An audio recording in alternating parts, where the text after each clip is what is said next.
มิสุค่ะสวัสดีค่ะวันนี้นะคะอีกไม่กี่วันก็ออกพรรษาแล้วนะคะวันนี้ก็เป็น12ค่ำเดือน11นะคะแล้วก็อีก3วันก็ออกพรรษาแล้วค่ะวันนี้โมจะพาทุกท่านมาดูนะคะหล่อเทียนพรรษาหล่อเทียนออกพรรษาสำหรับไม่แน่ใจว่ากี่หมื่นดวงนะคะเดี๋ยวเราไปถามดูกันค่ะสำหรับวันออกพรรษาเทียนนี้ก็คือจะไปจุดที่ตามสถานที่ศักดิ์สิทธิ์ต่างๆนะคะ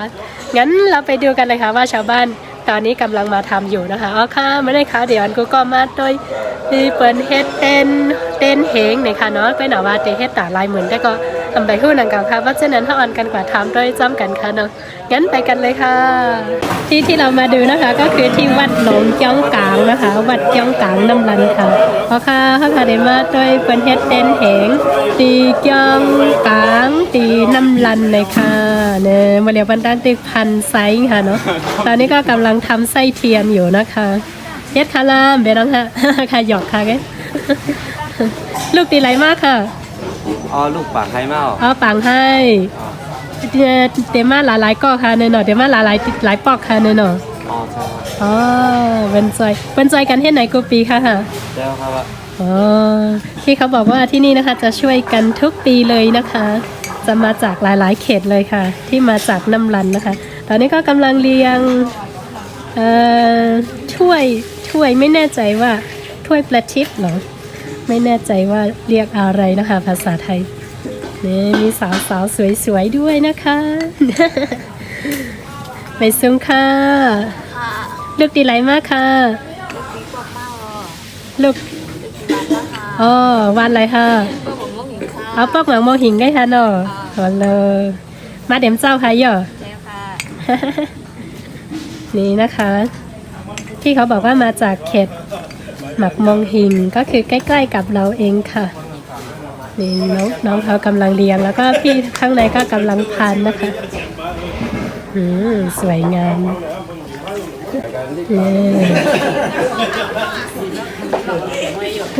ก็ซื้อกับมาลองตอนนี้ก็กำลังเรียงถ้วยอยู่นะคะมาเดี๋ยวก็ตั้งติด7มาเดี๋ยวก็ตั้งติด7หวานนะคะเป็นห้องหวานซัมมี่เนี่ยค่ะหน่อยนี่นะคะมาดูทางด้านนี้ทางในก็ตั้งติดเฮดไซส์เนี่ยค่ะทางนี้ก็กำลังทำไส้ค่ะ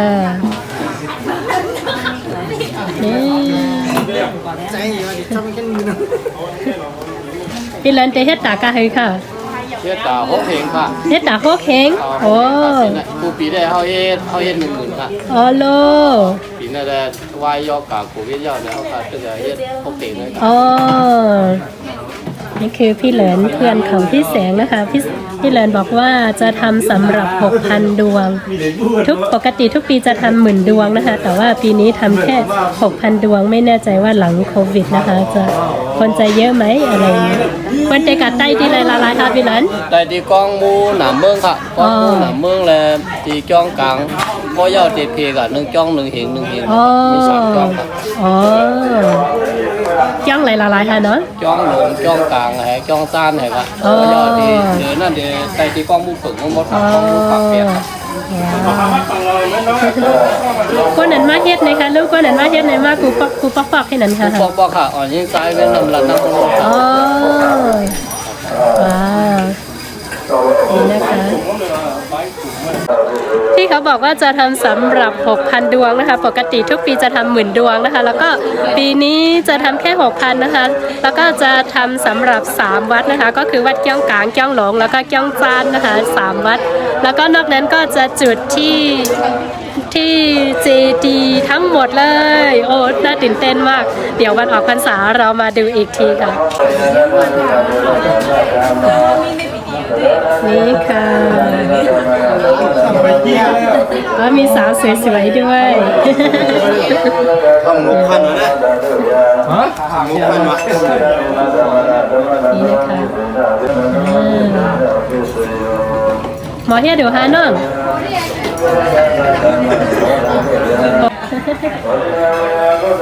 มาเฮ็ดเต็มเจ้าว่าพายอลูกดีไหลมากค่ะกองล่างพี่คำกองล่างทั้ง3 กอกค่ะกองล่าง2 กอกค่ะอ๋อปังซีมถ้วยไม่แน่ใจว่าเอามาจากที่ไหนเนาะเยอะมากดูค่ะบางถ้วยก็แตกด้วยนี่สวยมากๆเลยนะคะนี่สาวๆกำลังเลี้ยงถ้วยอยู่นะคะ สวยงามนี่ค่ะ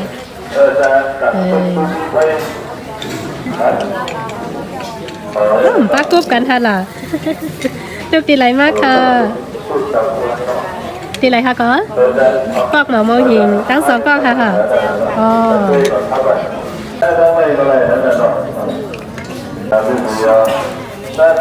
สวยงามได้การจะเฮ็ด1 กล่อง1 แหง1 กล่อง1 กล่อง 1 ปากจะเฮ็ด1 กล่อง 1 ปากเลยค่ะโอ้หายไปแป๊บเดียวนะคะแล้วก็เรียงเสร็จไปเยอะมากแล้วนี่บางคนก็กำลังเทใส่ถ้วยค่ะเยอะมากสวยงามเลยนะคะ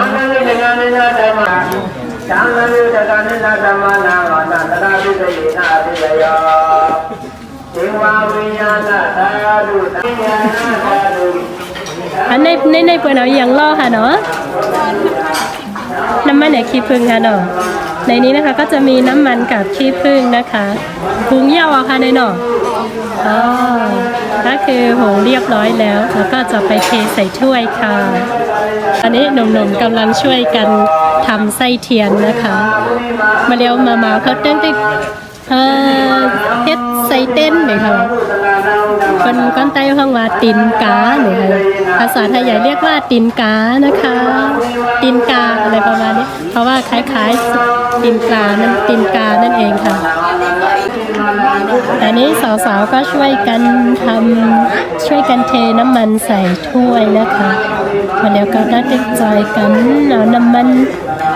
ถักน้ำมันใส่ในหวานซัมมี่นี่ค่ะ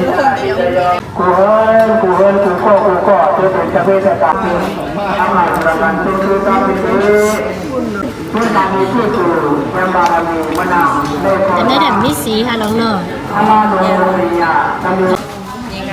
บางคนก็จะใส่ไส้บางคนก็จะเทน้ำมันลงไปนะคะบางก็ใส่ไส้บางก็ใส่น้ำมันนี่นะคะผู้ชายก็จะพันนะคะแล้วผู้หญิงก็จะมาแกะตีนกาอีกทีนึงค่ะผู้ชายก็หน่อยพันปัน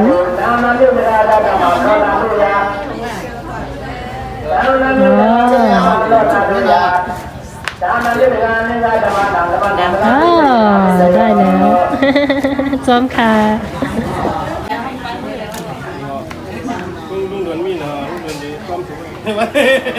อันนี้ก็เย็นแล้วนะคะสีก็จะเป็นแบบนี้ค่ะที่นี่ก็จะไม่ทำสีนะคะก็จะเอาสีธรรมชาติเลยนะคะสวยงามค่ะ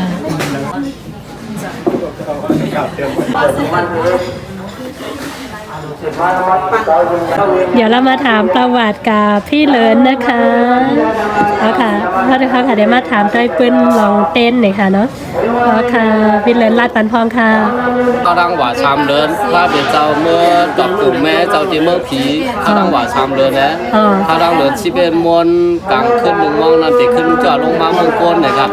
แล้วอย่างนั้นเขาขายอยู่ที่เมืองโกนเนี่ยผีเขาก็ลงมาส่งไปเตี้ยเนี่ยลงมาส่งเขาขายก็อยู่ที่เมืองโกนเนี่ยไตเตี้ยเนี่ยเพื่อเข้าไว้ชาพระเป็นเจ้าเลยครับโอ้จอมเต้ค่ะ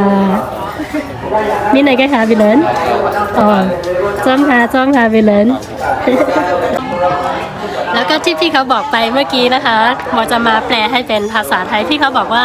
ตอนที่พระพุทธรูปท่านพระพุทธองค์ท่านนะคะไปโปรดพระมารดาลงมาจากสวรรค์นะคะแล้วก็จะมีพระสงฆ์อะไรอย่างนี้มาส่งก็จะเอาเทียนมาส่งนะคะแล้วเราก็อยู่บนโลกมนุษย์นะคะแล้วก็ใช้ทำเทียนแล้วก็รอต้อนรับท่านอะไรประมาณนี้ค่ะเป็นยังไงคะเหมือนที่ไทยไหมคะเหมือนกันไหมคะน่าจะเหมือนกันนะคะเพราะว่าศาสนาพุทธ นุษย์เหมือนกัน อันนี้โมก็เพิ่งมาทราบแต่ว่าที่นี่ก็คือจะทำถ้วยทำจากดินเผานะคะแต่ว่าทางบ้านโมไม่มีแบบนี้ทางบ้านโมก็จะเป็นถ้วยจากไม้อะไรนะไม่ปกไม่สร้างไม่ปกไม่สร้างใช่ครับความไทยหน่อยถ้าเป็นทางบ้านโมก็จะใช้ถ้วยจากไม้เขียวๆแบมบูนี่คืออะไรอะ ลืมแล้วอ่ะพอจะพูดก็ลืมอย่างนี้ทุกทีเลยก็จะใช้ไม้แบมบูนะคะแล้วก็เอามาทำเป็นถ้วยประมาณนี้ค่ะ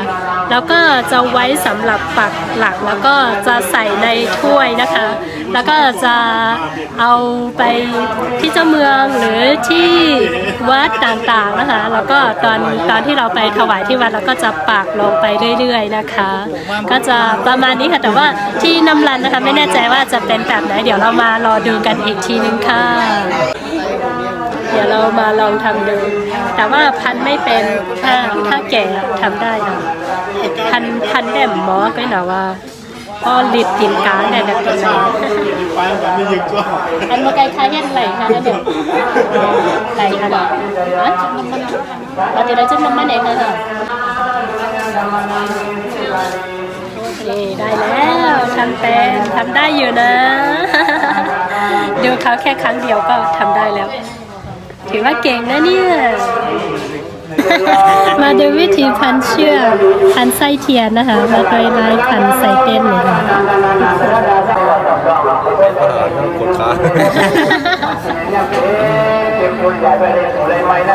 นี่นะคะขั้นตอนการพันก็จะทำแบบนี้นะคะก็พันแบบนี้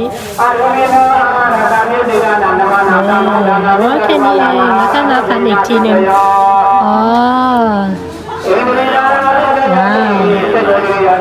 แล้วก็มาแกะไส้เทียนอย่างที่มาแกะให้ทุกท่านดูนะคะนี่สวยงาม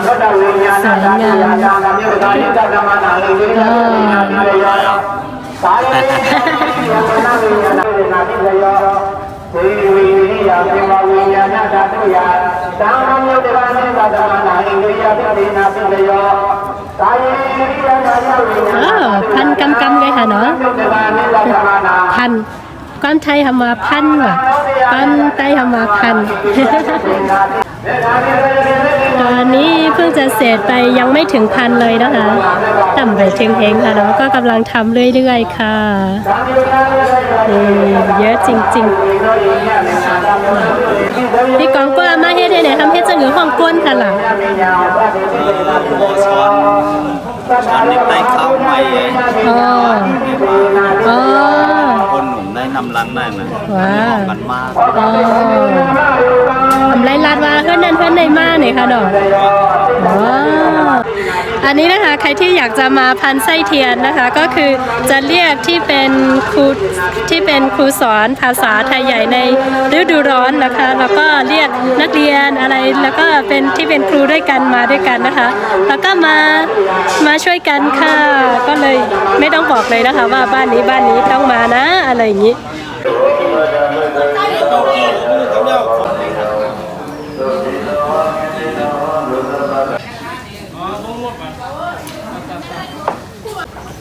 ว่าบ้องเฮียงเอาขึ้นไปใส่ไหนค่ะหมูก้อยค่ะเฮ้ย1 ซองใส่5 บาทอ๋อ1 ซองใส่ตา5 บาทนี่นะคะหนึ่งตะกร้านะคะก็จะใส่500ดวงนะคะ1 ซองใส่ตา5 บาทเลยค่ะ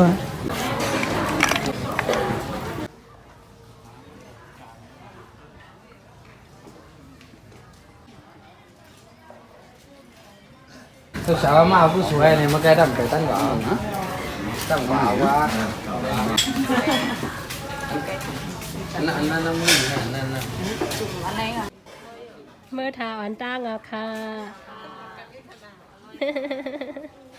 ค่ะวันนี้เราก็มาดูเขาทำเทียนเสร็จเรียบร้อยแล้วนะคะเร็วก็เย่าค่ะตอนนี้ก็เหลือแต่วันเข้าพรรษานะคะเดี๋ยวเราจะมาถ่ายอีกทีนึงค่ะเ